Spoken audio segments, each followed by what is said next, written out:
Ma õigustasin aastaid oma kriitikast kantud empaatia puuduliku kõnepruuki lausetega stiilis, et kuule, ma lihtsalt räägin, kuidas asjad on. Ma ütlen ainult seda, mis mul on tõde. Nüüd tegelikkuses ei ole kriitilisus sama, mis autentsus ega ausus.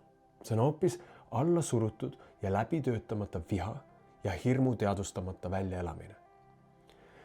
Enne kui sa ütled kellelegi oma heasoovliku kommentaari, küsi endalt järgmine kord näiteks, kas ma tahan päriselt aidata või tahan ma vähendada ebamugavust, mida see inimene minust tekitab.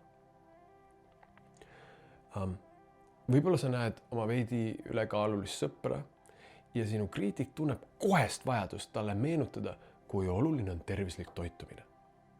Nüüd ühelt poolt sa tahad oma sõbrale parimat, okei.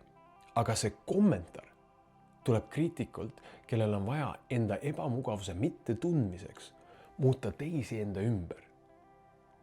Ja siis sa pead arvestama ka tõenäosusega, et sinu sõber, kellel võib olla madal enesehinnang, mõtleb, et temaga on nüüd midagi fundamentaalselt valesti.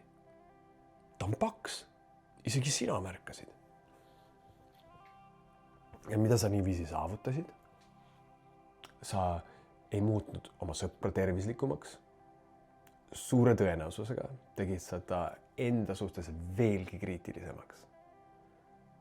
Omast arust püüdsid parandada maailma, kuid tegid seda hoopis halvemaks. Valu toodab valu.